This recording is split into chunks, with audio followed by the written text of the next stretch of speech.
Le Grand Matin Sud Radio, 7h-9h, Jean-Jacques Bourdin. On en parle avec vous, Benjamin Glaise. Intention de vote au plus haut pour Marine Le Pen. Sondage IFOP fiducial pour Sud Radio et, le Figaro. Ce matin, oui. Nous vous dévoilons ce sondage. Oui, elle serait nettement en tête, Marine Le Pen, au premier tour d'une présidentielle. Peu importe ses adversaires, si le premier tour de cette présidentielle avait lieu dimanche prochain, Marine Le Pen pourrait récolter jusqu'à près de 40% des voix, 38% précisément dans l'hypothèse où elle affronterait Gabriel Attal, 36% face à Édouard Philippe, 35% face à François Hollande. Finalement, les affaires judiciaires semblent avoir peu d'impact sur la popularité de Marine Le Pen, comme le dit Frédéric Dabi, directeur général opinion du groupe IFOP.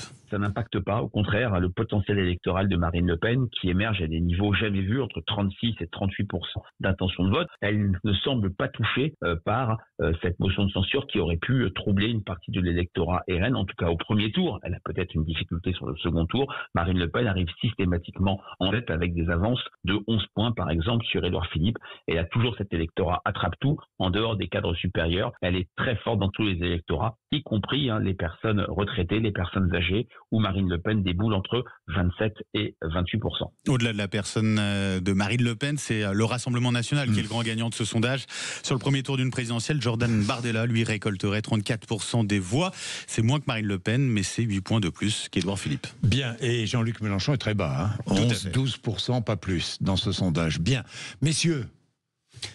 Jean-François Kelly. Le vote contestataire, c'est-à-dire le vote RN, quand on voit le résultat du sondage IFOP fiducial pour Sud Radio, le Figaro Magazine, si vous l'additionnez, c'est-à-dire même si Jean-Luc Mélenchon est en baisse, vous arrivez quasiment à 50%. Oui, ce que presque. je disais tout à l'heure, c'est-à-dire que vous ne pouvez pas gouverner comme le veut Emmanuel Macron, ni RN, ni LFI, en excluant, en disant à un Français, un électeur sur deux, vous n'existez pas. Ça va provoquer du mécontentement et du vote sanction. Oui, mais LFI ne veut gouverner que si LFI gouverne sur la base de son programme, et le RN ne veut pas gouverner avec la droite ou avec le centre ou avec la gauche. Alors comment faire ? Concernant le Rassemblement National, on voit surtout que ce n'est plus un vote contestataire, justement. Non, on voit que c'est un vote totalement d'adhésion, c'est un vote de conviction. C'est en partie d'adhésion et en partie contestataire. Je ne dis pas qu'il ne vient pas d'un certain ras-le-bol général, mais si vous voulez, c'est plus le vote de colère dont on se cache. C'est un vote d'adhésion, mine de rien. On voit aussi, et ça c'est très bien dit dans le sondage, à quel point Marine Le Pen devient finalement la femme qui va devoir protéger les retraités. C'est quand même une bonne nouvelle.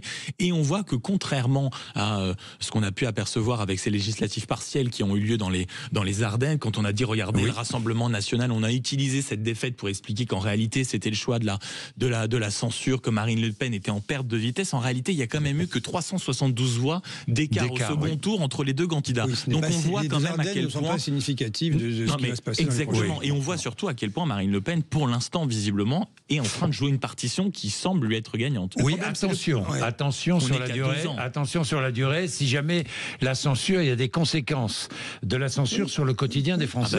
Et notamment les impôts. Et notamment les impôts qui vont augmenter, évidemment. Les tickets restaurants qui ne vont plus être utilisables dans les supermarchés. Jean-Jacques, la vie quotidienne. Nous ne savons pas si cette censure aura un impact positif ou neutre, on va dire, pas positif, mais neutre, ou très négatif sur la vie quotidienne des Français. Si dans les 3, 4, 5 mois, les gens se disent ça ne marche plus, ça ne va plus, regardez, ils ont fait cette censure, c'est de l'instabilité, tout le monde va prendre, en fait. C'est-à-dire que le Rassemblement National de Marine Le Pen, qui se respectabilisait, qui était devenu, soi-disant raisonnable, nous verrons s'il y aura un impact négatif ou pas. Vous savez ce que je regrette dans ce sondage ? Je ne sais pas si c'est mesuré, j'ai pas regardé en détail, mais Benjamin, c'est le taux de participation. Est-ce qu'on a un taux d'abstention dans ce sondage ? Vous me laissez une minute et je vous dis ça. Bon, allez, c'est parce que j'aimerais voir un peu le nombre de Français que j'entends aujourd'hui qui disent je n'ai pas envie, je ne voterai pas s'il y avait une élection, je ne voterai pas. Je crois que vous ne pouvez pas faire. Je n'en peux plus des politiques en général. Vous ne pouvez pas avoir ce taux de participation là aujourd'hui parce que nous ne pouvons pas jauger justement de fait l'exaspération des Français puisque nous ne connaissons pas les conséquences de la censure sur la vie quotidienne. De la même façon que vous ne pouvez pas avoir un deuxième tour hypothétique puisqu'on ne sait rien sur le report des voix. Regardez, il y a les deux scénarios, Marine Le Pen et Jordan Bardella, mais ce sont deux personnalités qui ont des options différentes. Le Bardella est un pur libéral de droite, assez classique finalement. Oui. Et Marine Le Pen dit je ne suis pas de droite et elle est assez centrée finalement. Elle va vers la gauche. Donc ils sont différents tous les deux et ils drainent des électorats qui ont des visées différentes. Donc c'est très difficile de franchir la marche du deuxième tour. Donc ce qui nous intéresse, c'est qui va gagner en 2027 ou avant. Là où Jean-Jacques a raison aussi, c'est mine de rien, c'est le candidat et ce sont les candidats qui vont parler le plus au quotidien aux gens, que ce soit les électeurs, on va dire pur jus de Jean-Luc Mélenchon, on va dire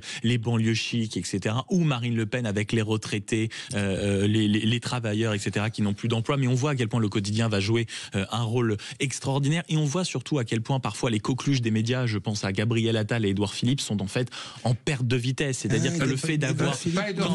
Non, Édouard Philippe n'est pas aussi haut qu'on pense, et le fait d'aller beaucoup sur les plateaux en disant j'ai un projet massif, je ne suis pas sûr que ce soit un langage de vérité. Et que Gabriel Attal ait, dès les premiers jours du gouvernement de Michel Barnier, je pense, mis des bâtons dans les roues, lui coûte un peu. Oui, ça c'est certain. Surtout quand il se plante, parce que les deux se sont plantés. Et la force au final d'Édouard Philippe, c'est de ne pas s'être mêlé de combinazione et face à Michel Barnier, pendant les 3 mois de Premier ministre de ministère Barnier, il s'est tenu à l'écart. Et ça, pour l'instant, dans les intentions de vote, les électeurs lui disent merci. Bien, oui, alors, vous avez la réponse. Suffrages exprimés, donc pas d'abstention.